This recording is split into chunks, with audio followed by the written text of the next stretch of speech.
In the previous lecture, we studied the Micro Canonical Ensemble, and you have seen in a Micro Canonical Ensemble, the macrostate of the systems is defined by the fixed number n, that is fixed number of particles you can say, and the fixed volume V and the fixed energy E. These are the three fixed parameters, which describe the macro state of the system in case of Micro Canonical Ensemble. But you should know here that in case of most physical systems, the concept of fixed energy, or even you can say fixed energy range, does not appear satisfactory, as the total energy E of a system is hardly ever measured.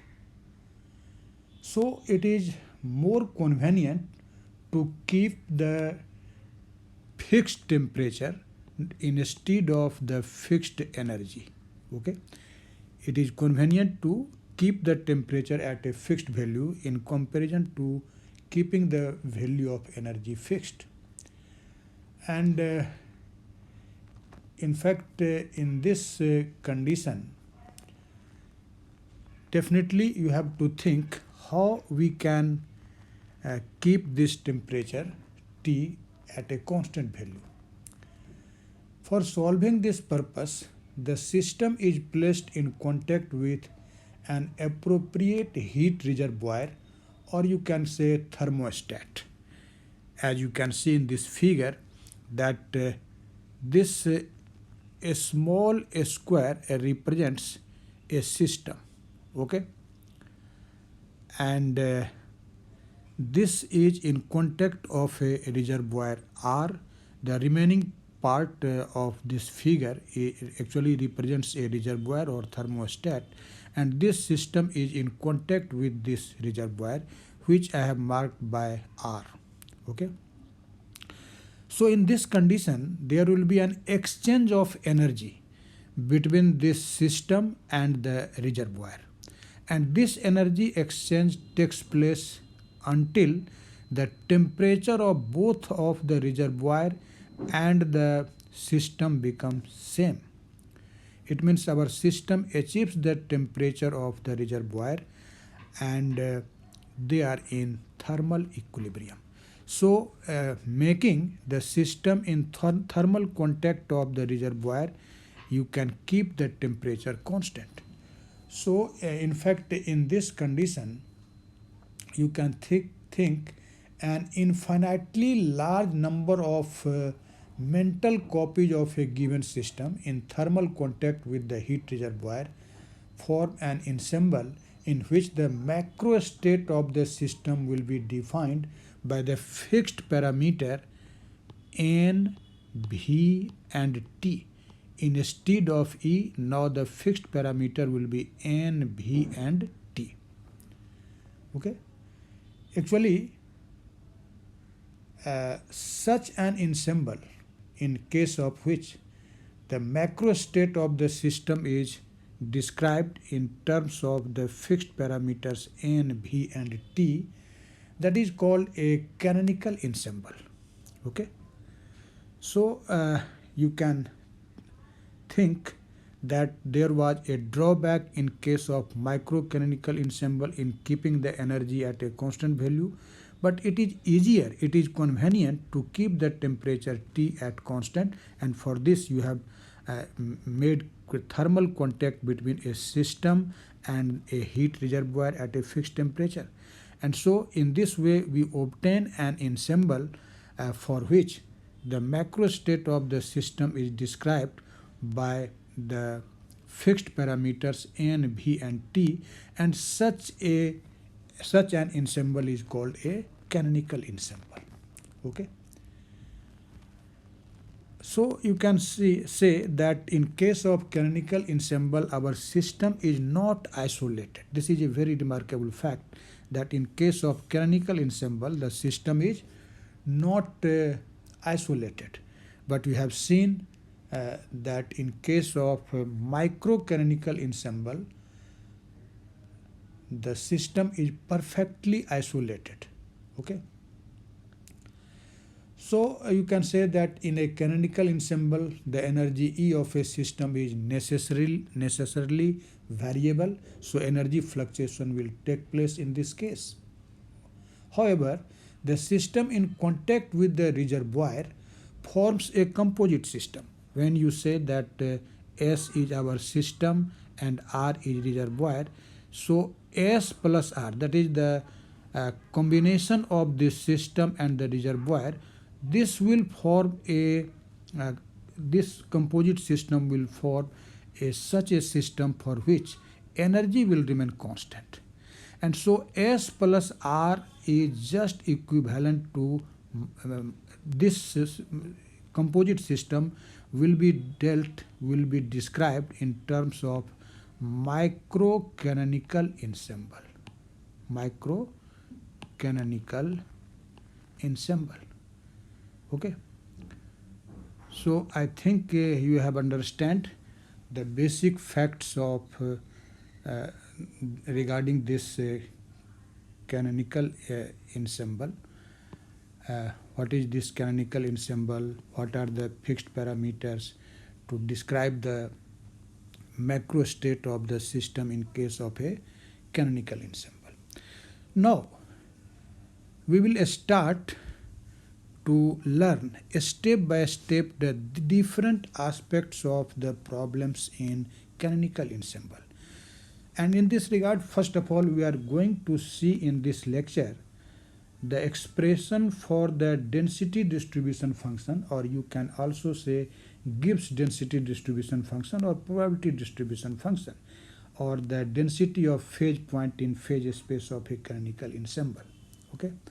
And after that, we will learn about the partition function. Actually, the concept of density distribution function and partition function, these two are actually the basic concept of this canonical ensemble, because in terms of these in terms of the expressions obtained for the density distribution function and the partition function, we will discuss each and every problem regarding this canonical ensemble.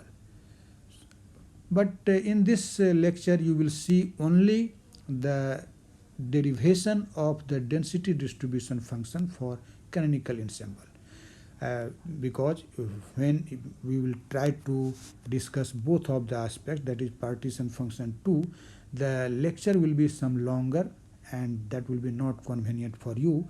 So for a shorter lecture, I am just going to deal with for finding the density distribution function for a canonical ensemble in this lecture. Okay. I have mentioned this density distribution function earlier in my previous lecture, which was just an overview of different types of ensemble directly. But I have told you that when we will start to deal with the problems of canonical ensemble separately, then we will derive it. So you can see the deduction or the derivation of this density distribution function in this lecture. Okay. And for this, let us consider, I have actually mentioned here the important facts which we have just described. So you can note down these facts in your notebook. Okay. And for getting the expression for density distribution function, now let us consider that there is a system S and it is in thermal contact of a large heat reservoir R at a common temperature T. So as you can see in this figure, I have shown this fact in this figure, that S is our system having energy ES, and R, the remaining part of the figure, represents actually a thermostat at a fixed temperature T, and its energy is ER. Okay. And as I have told you that there will be an exchange of energy between the system and the heat reservoir, and this exchange will take place until temperature of the system becomes also T, which is equal to temperature of the heat reservoir, and then these two systems are in thermal equilibrium. So in this way you can see that this system and this reservoir forms a composite system which will be described in terms of the micro canonical ensemble. Okay, and so the composite system will have a fixed energy. Energy exchange takes place between the system and the reservoir, but when you talk about the composite system, that is the system plus the reservoir, then the total energy ET will remain constant. Okay. Now from the idea of the probability, we will actually find the expression for the density distribution function for this canonical ensemble. And for this, let us consider that this ES represents the energy of the system S, ER represents the energy of the reservoir R, NS is the number of particles in system S, and NR is number of particles in reservoir R. So when you will add this ES and ER, you will get total energy of the composite system. And for the word total, I have mentioned it here by the symbol, by the subscript T. So you can say that NS plus NR will be equal to NT, and this NT will remain constant. And ES plus ER, this is equal to ET, and this is also constant. Okay. Now, since reservoir is much larger than the system under consideration, so it is obvious that the number of particles in the system will be much smaller than the number of particles in the reservoir. So I have mentioned it here that NS is much smaller than NR. And similarly, you can say due to the same reason, the energy of the system ES is also much smaller than ER. Okay. And when you will talk about ET, this ES will be much smaller than ET2. Okay, much smaller. Actually, this fact will be used in our further calculation. You will see later on. Okay. Now, as I have told you that the composite system, that is the composition of the system and the reservoir, is just like an isolated system. So it is just a adiabatically isolated system. Okay. And so you can say that the micro canonical distribution will be applicable to this composite system, as I have already mentioned it, this fact. Now let us consider that if dW be the probability that the composite system is an element of volume d gamma t of the appropriate space. This is this dW actually represents the probability of finding of this composite system in a volume element d gamma t. As the composite system, as you have seen, this can be described by micro canonical ensemble. So this probability distribution function will have the same form as in case of micro canonical ensemble. You have seen the form of the density distribution function. So you can say that this dW of E will be equal to some constant C is a constant, times d gamma t, and this result will hold when the energy of the composite system will lie between ET and ET plus delta ET. Okay, but the value of this dW will be just 0 if you talk about an energy which is outside of this energy range. This fact has been written on the basis of the fact that our composite system can be dealt in terms of the micro canonical ensemble, and you know that an ensemble satisfying this condition is a micro canonical ensemble. Okay. Now Now you know that this volume element in phase space d gamma, this is given by integral of dq1 times dq2 so on dqf, dp1 dp2 so on dpf. F actually here represents the degree of freedom of our system. Okay. Now this d gamma t, which is a volume element for the total system, that is the composite system. Actually this consists of two parts, because our composite system is composed of two parts. First part is the system and the second part is the reservoir. So definitely this d gamma t will be composed of two parts. The first part is denoted by the symbol d gamma s. Actually this d gamma s is just an elementary volume for the system, and so you can say that this d gamma s contains the coordinates and the momenta of the system S. And similarly its another part is d gamma r, and this d gamma r will contain the coordinates and the momenta of the heat reservoir R. As these are actually the measure of probability, so when you will talk about the this volume element d gamma t, this will be just the product of these two parts of the d gamma t. So d gamma t is written as d gamma s times d gamma r. Okay. And so on the basis of this result, you can write this result defined in equation 2. Actually this should be represented by dwt, t for total or the composite system. Okay. So now this d gamma t will be replaced by d gamma s times d gamma r.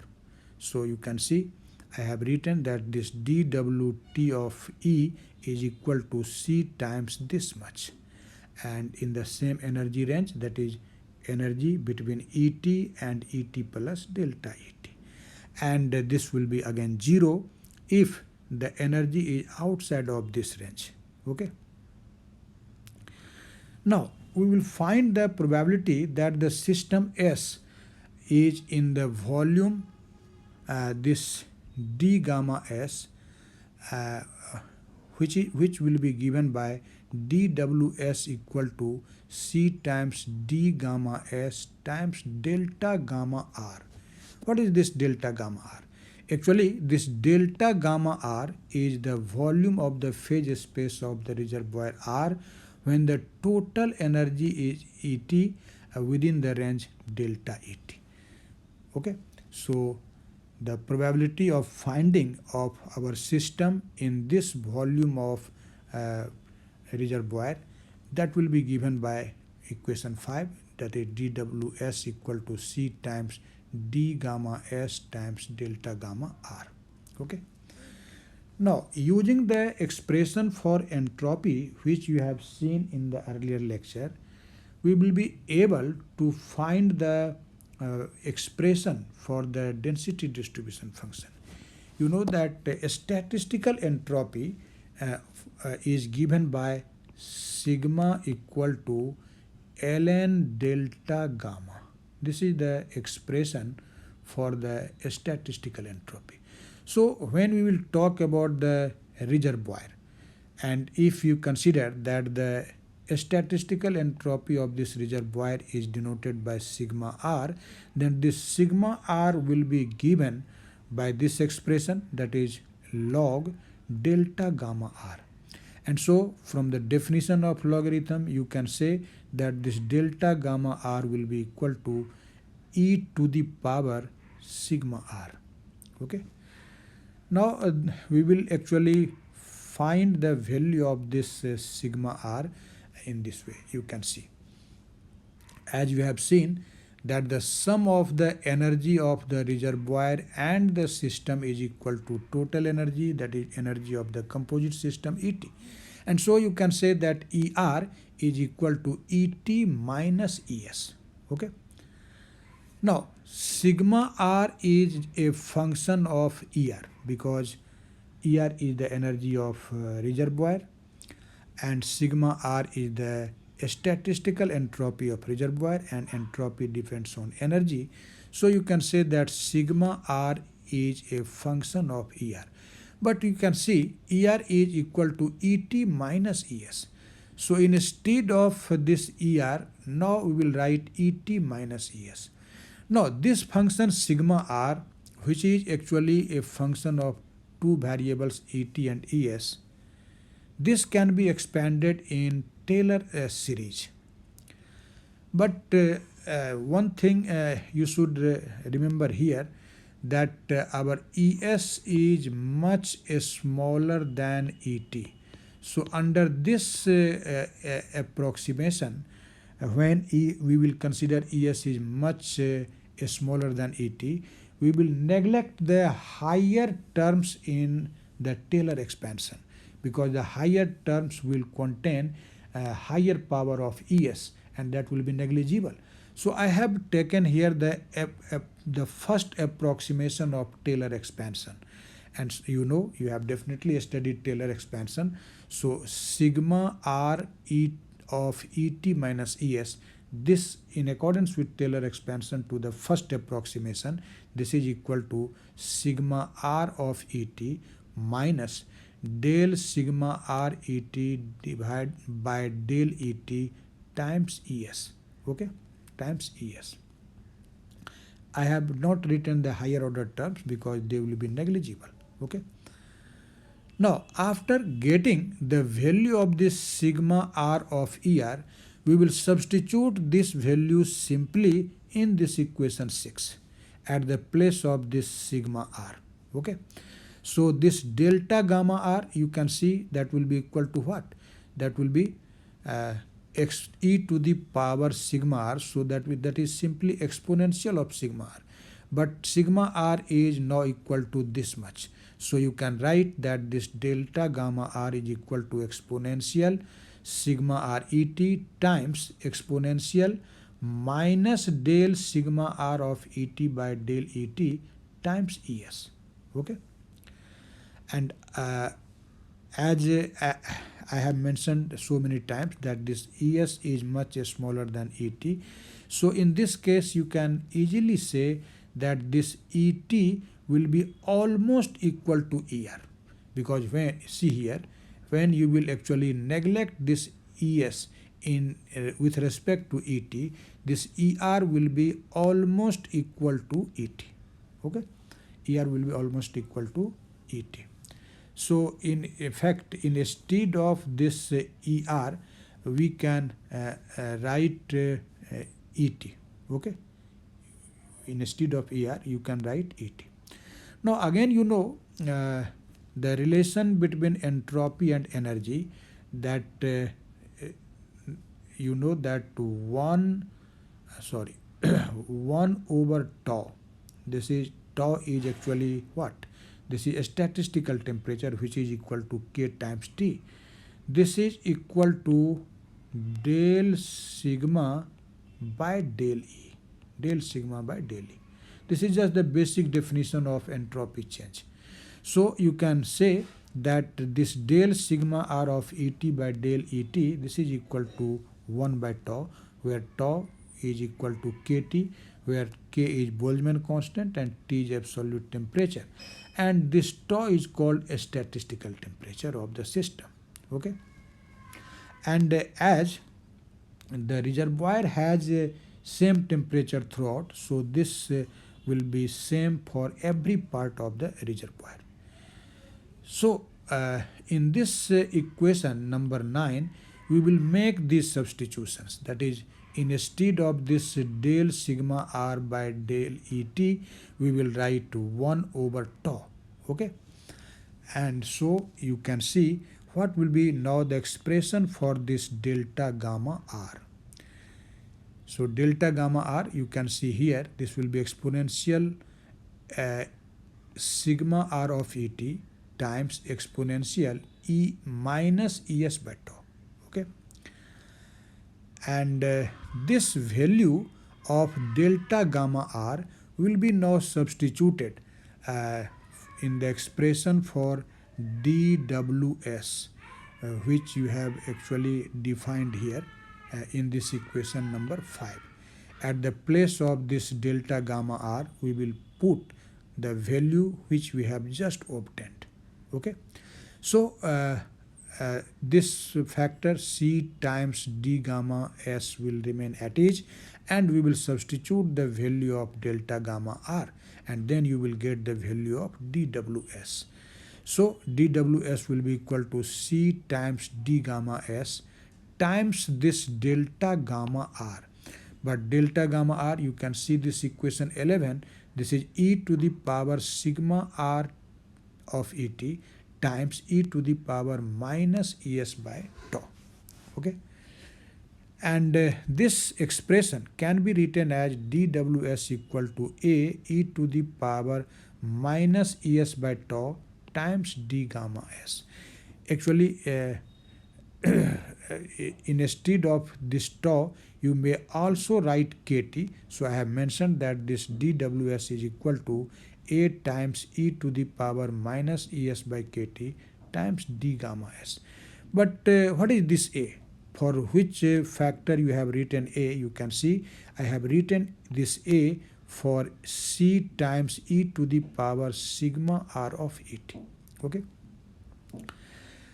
Now this dWs is just the probability of finding of our system in delta gamma r volume of the reservoir.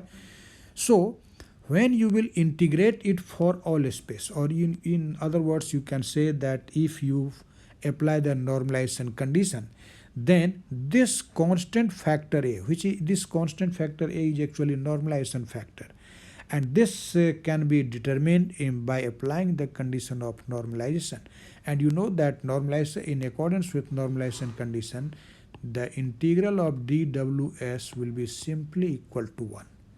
So when we will apply the normalization condition on this equation for 12, what will be our result? You can see that integral of dWs will be equal to 1, and as dWs is equal to a times this much, so when you will integrate it, your result will be a integral of this much. Okay. So after getting this result, now we will think about the density distribution function, which I have discussed in very detail in the previous lecture. You know that if rho is the density distribution function or the density of phase point in phase space, then the integral of this rho for all space, that is equal to 1. You have learned it earlier. Okay. So you can compare now this equation 14 and this equation 15 as integral of a times e to the power minus es by tau d gamma s is equal to 1, and integral of this rho d gamma is also equal to 1. So if not mind the subscript s, s has been written for convenience because in this calculation we have three type of system. First one was our system, another was reservoir, and the third one was the composite system. So I have used the subscript. But if you will not drop this subscript, then here there will be d gamma, not d gamma s, and instead of es, then we will write simply e. Okay. So comparing these two equations, you can easily say that this rho of e is equal to a times e to the power minus e by tau, or instead of tau you can write kt. So rho of e is equal to a e to the power minus e by kt. This is just like a Boltzmann distribution. So you can say that the density distribution function is just like a Boltzmann distribution function, because this e to the power minus e by kt is, you know, called Boltzmann factor, and this is the expression for the density distribution function for this system. Okay. Actually an ensemble which is defined by the density distribution function defined in equation A, that is called actually a canonical ensemble, or this canonical ensemble is also called macro canonical, not micro but macro canonical ensemble. Okay, so this is the expression for the density distribution function for a canonical ensemble, you can say, and you should remember it. This was the result which I have just mentioned directly in the previous lecture, but in this lecture you have seen how you can say that this rho of E is equal to A e to the power minus E by kt is the density distribution function defining a canonical ensemble. Okay. Now you will see in the next lecture the concept of partition function in case of canonical ensemble, and you will see that the reciprocal of this normalization factor, this is actually the measure of partition function. So in the next lecture we will start from this final result. This final result will be our starting equation for getting the partition function of a canonical ensemble. So you must remember this last result, and this was the aim of this lecture, to introduce you with the density distribution function of a canonical ensemble. I hope you have understand the calculation made in this lecture, and definitely you will be very joyful, very happy when you will revise this concept by writing writing these facts in your notebook and revising it. Okay, thank you very much.